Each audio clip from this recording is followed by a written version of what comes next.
अस्सलाम वालेकुम एवरीवन। आज हम बात करेंगे हाइपरटेंशन के बारे में। तो इस वीडियो में हाइपरटेंशन की डेफिनेशन, सिम्टम्स, उसका नॉन फार्माकोलॉजिकल मैनेजमेंट, ये सब बातें हम कवर करने की कोशिश करेंगे। तो हाइपरटेंशन का डेफिनेशन क्या होता है? जब हम ब्लड प्रेशर मेजरमेंट करते हैं उस वक्त हमको दो वैल्यू मिलते हैं, एक है सिस्टोलिक, एक है डायस्टोलिक। अगर सिस्टोलिक का वैल्यू अगर 140 मिलीमीटर ऑफ मर्क्यूरी से ज़्यादा हो जाएगा तो हम उसको हाइपरटेंशन मानते हैं, या तो डायस्टोलिक का वैल्यू 90 मिलीमीटर ऑफ मर्क्यूरी से अगर ऊपर चला जाए तो उसको भी हम हाइपरटेंशन मानते हैं। लेकिन अगर कोई डायबिटिक्स का पेशेंट है तो वो जो वैल्यू है वो थोड़ा अल्टर होते हैं। जो 140 है वो 135 हो जाता है, 135 millimetre of mercury. And 90 millimetre of mercury जो डायस्टोलिक है वो 85 मिलीमीटर ऑफ मर्क्यूरी हो जाता है। तो अब हम बात करेंगे टाइप्स ऑफ हाइपरटेंशन के बारे में। टाइप्स ऑफ हाइपरटेंशन बेसिकली दो टाइप के हैं हाइपरटेंशन। एक है प्राइमरी, जिसको एसेंशियल हाइपरटेंशन भी बोलते हैं, और सेकंड है सेकेंडरी हाइपरटेंशन। प्राइमरी हाइपरटेंशन जिसका रीज़न अननोन है, रीज़न पता नहीं किस लिए वो हाइपरटेंशन हुआ, ये पता नहीं, उसको हम प्राइमरी हाइपरटेंशन बोलते हैं। और ये सबसे ज़्यादा है, ऑलमोस्ट 90% है प्राइमरी हाइपरटेंशन। लेकिन सेकेंडरी जो हाइपरटेंशन है उसका रीज़न पता है और ये नंबर में भी बहुत कम है, ऑलमोस्ट 10%।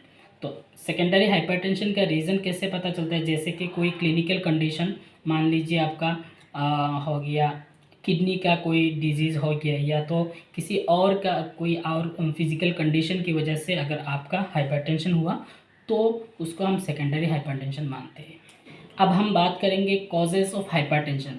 क्या क्या कारण हैं हाइपरटेंशन होने का, क्या कॉज हो सकता है हाइपरटेंशन का?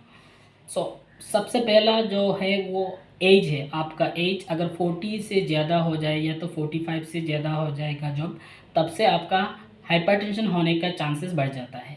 उसके अलावा आपका डाइट जो है, अगर डाइट में आपका सॉल्ट का जो क्वांटिटी है उस पर डिपेंड करेगा आपका हाइपरटेंशन।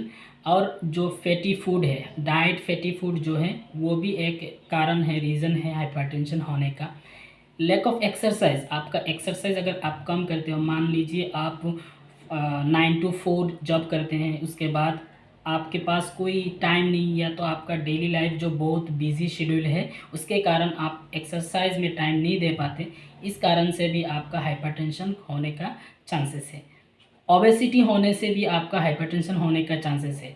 ओबेसिटी मतलब आपका हाइट जितने हैं और आपके वेट जितने हैं उसके हिसाब से एक इंडेक्स लिया जाता है, उसको कहते हैं बीएमआई इंडेक्स, मतलब बीएमआई बॉडी मास इंडेक्स।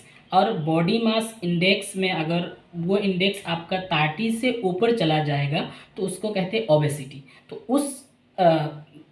उस कंडीशन में आपका हाइपरटेंशन होने का चांसेस है।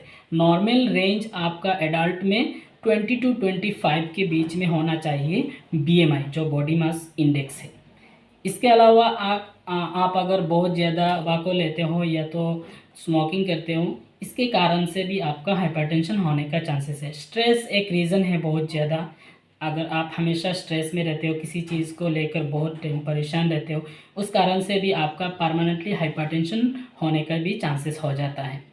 और मेन एक रीज़न है जो फैमिली रीज़न है। आपकी फैमिली हिस्ट्री में अगर किसी का हाइपरटेंशन है, या तो पहले से आपके पिताजी का है, उससे ग्रेट ग्रैंडफादर का है, वैसे अगर फैमिली हिस्ट्री में आपका हाइपरटेंशन है तो आपको हाई चांस है हाइपरटेंशन होने का।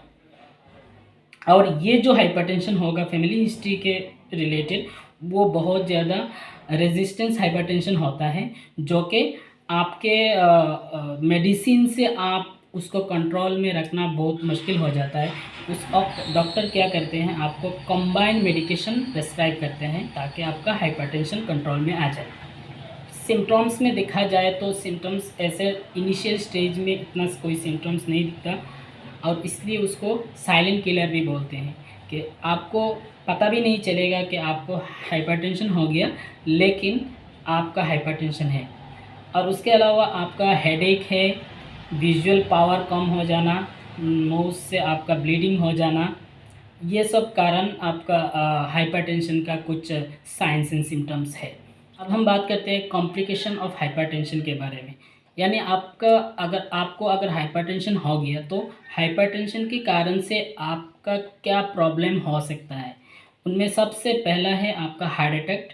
आपका अगर हाइपरटेंशन लॉन्ग टर्म हाइपरटेंशन है और उसको आप मेडिसिन खा के या तो लाइफस्टाइल चेंज करके भी आप कंट्रोल में नहीं रख रहे हो, उसके कारण से आपका हार्ट अटैक भी हो सकता है, स्ट्रोक भी हो सकता है, हार्ट फेलियर भी हो सकता है, किडनी फेलियर भी हो सकता है। बॉडी के बहुत सारे ऑर्गन हैं जिसका बहुत ज़रूरी ऑर्गन है जो वाइटल ऑर्गन, उनका भी फेलियर होने का चांस है।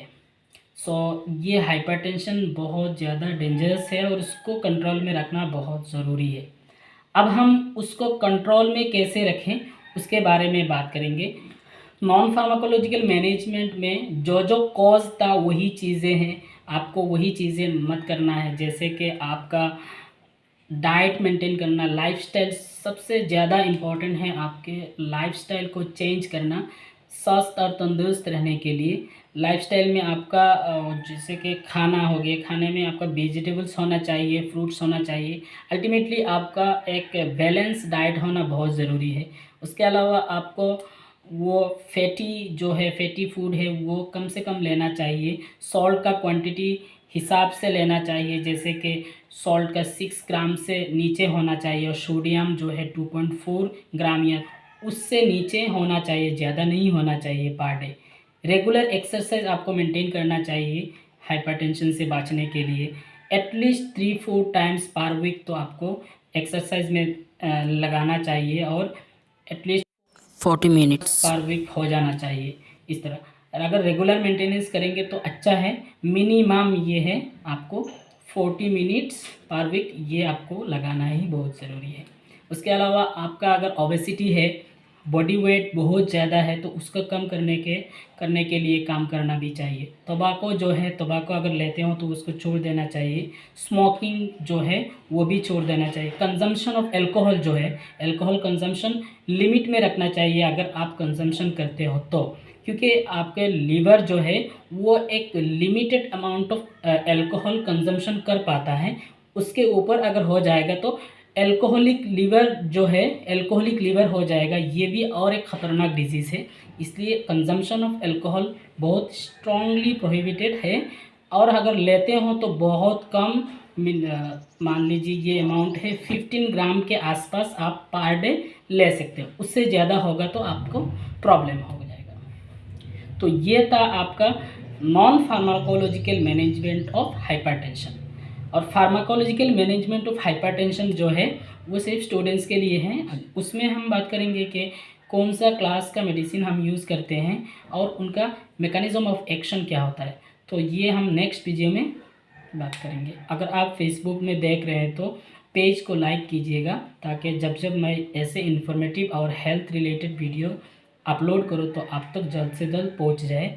और यूट्यूब में देख रहे हैं तो आप चैनल को सब्सक्राइब कीजिएगा। Thank you so much.